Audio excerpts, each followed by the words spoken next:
I'm Jyotsna Jha from India, and I'm leading this research evaluation which is titled Together We Can, the role of social action group in women's empowerment.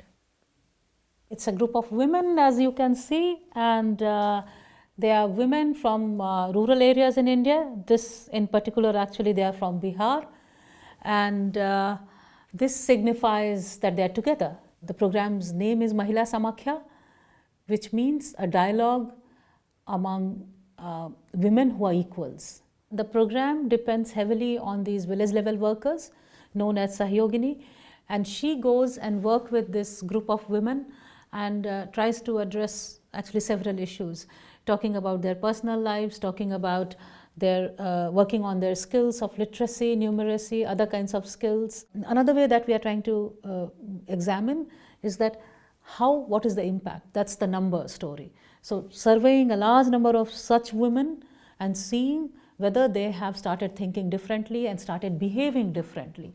So when you are sharing your stories, while you are developing your literacy skill, you are also looking at the political economy of things. Why is it that you are getting less wages?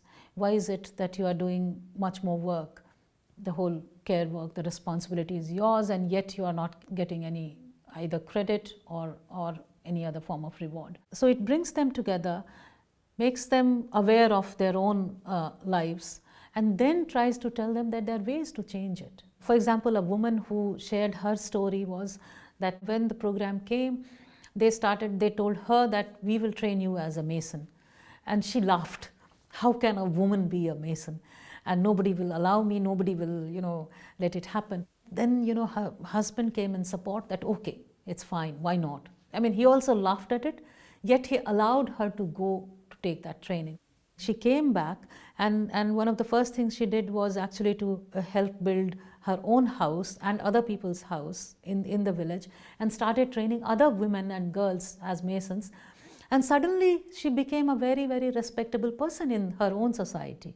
So something that was unthinkable, a social taboo, changed her own status actually.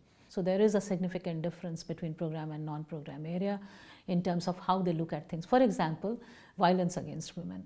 So we had given different situations. So if is your husband justified in beating you, going out without asking, if he suspects you of infidelity, and how they responded. So their attitudes shift in about these beliefs. We could see a significant difference.